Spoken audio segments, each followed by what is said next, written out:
Okay mga ka-DJ, kain tayo mga ka-DJ, mukbang tayo, healthy mukbang yan. Ito yung ating putahe. Yan yung aking tinolang ulo ng maya-maya, napakasarap niyan. No? Tapos meron tayong tortang giniling na pinilito sa daon ng saging. Yan, may nakahingi tayo ng isang pritong leeg. Tapos may pakwan pa tayo.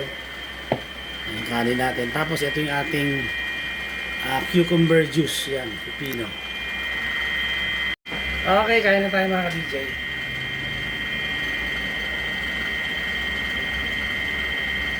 Okay, makan tayo mga ka-DJ. Naku, napakasarap nito. Itong tinolang ano natin, no? Maya-maya.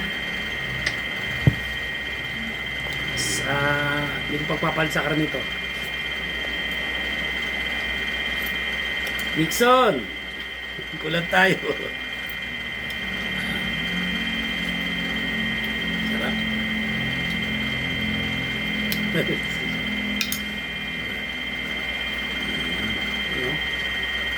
Ang taba yan, may omega 3.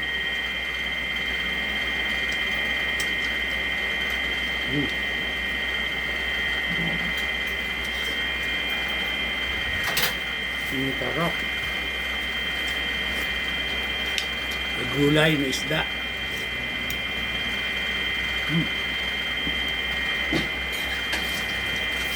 Tapos ka na? Wala ako sa'yo. Ang dami ko nang nakakain. Bilis mo naman. Mas masarap, gusto ko yung mga leeg.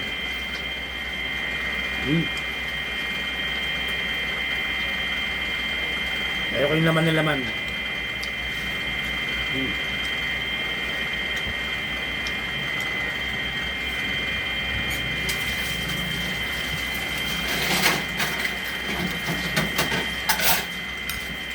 Hello po sa inyo lahat. Si DJ Master po.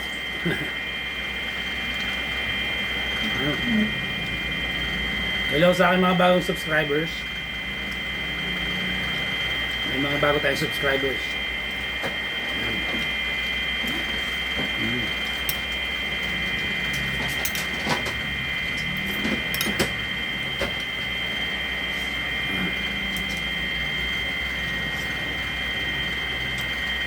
Oh. Saan galing to? Yung isa ulo. Ito gusto ko. Sige. Tatakpan ko kasi. Ano ito? Sama mo nito. Tortang giniling, DJ Master. Ako rin gumawa. Luto ko to. Itong tinolang isda. Kontrol tayo sa kanin mga ka-DJ.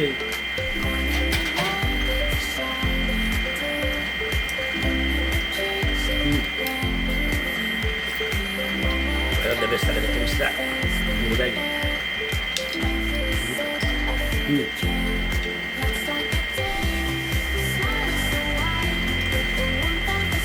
Wala nang iba rito. Ulo. Yan o, may mata. Yan. Napakasarap yan. Sisip-sip yan.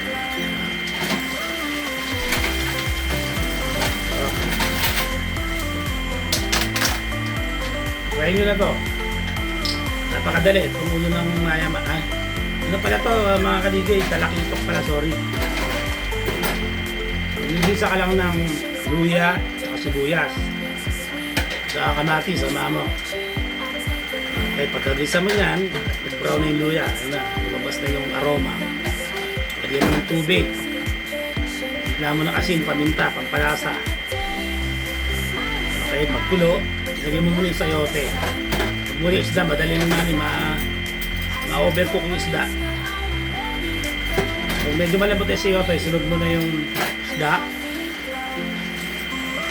Lagyan mo na yung siling haba, yung pangsigang. Tapos pag luto na, lagyan mo na yung daon ng sili. Yun. Mga 2 minutes sa kulo mo. Ito na. Napakasarap.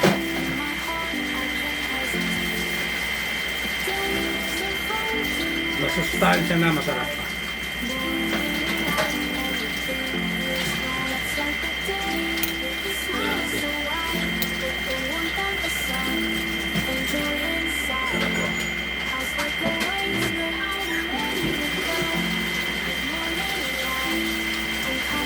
Sarap talaga yung ulo.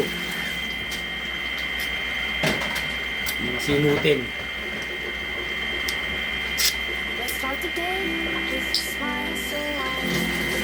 Dapat yung balat na makunas-kunas ko.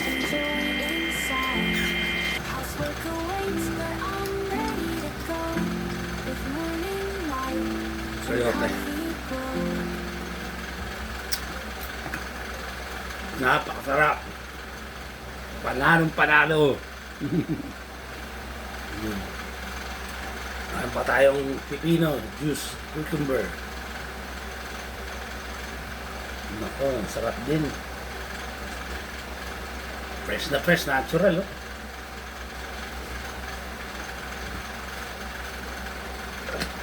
Pinadgad ko lang dun sa ano namin. Pinaskas. Tapos nakalilagyan ko ng yelo, tsaka konting asukal. Okay. Ano? Hindi, ayun. Nalagay ko lang para pagkasi si Jay. Doon, hindi ko gusto mo. Saging sa kabila. Mga mama. Papa. Napakasarap ng ating panangalian. Perfect. Napakabalanse. Yung protina natin, may yung sa isda, ulo, tapos may taba, omega 3, may konti tayong torta, protein din yun. Ano ba ba? Kakain pa tayong leeg. Tapos meron tayong gulay, vitamins, minerals, saka prutas.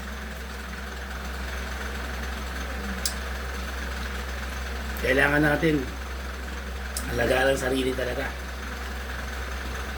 Hindi kasabihan nga, no? If you will take care of yourself, or if you will take care of your body will take care of you. Ano yung pag inalagaan mo yung katawan mo, siyempre, ialagaan ka rin ng, magbibigay din ng magandang serbisyo yung katawan. Pag pinabayaan mo, edi anong serbisyo na expect mo? Kaya, gasa sa atin talaga.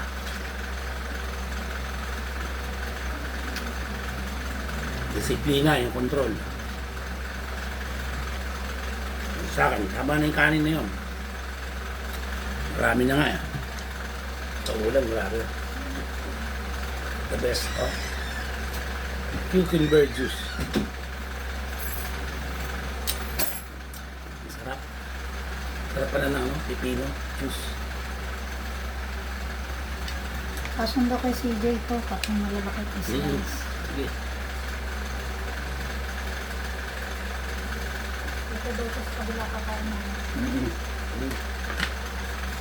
Wow! Grabe! Isa sa pinakasapatatong ano ko talaga. Sulit! Ayun! Maraming salamat sa lahat ng sumama sa vlog ko ito.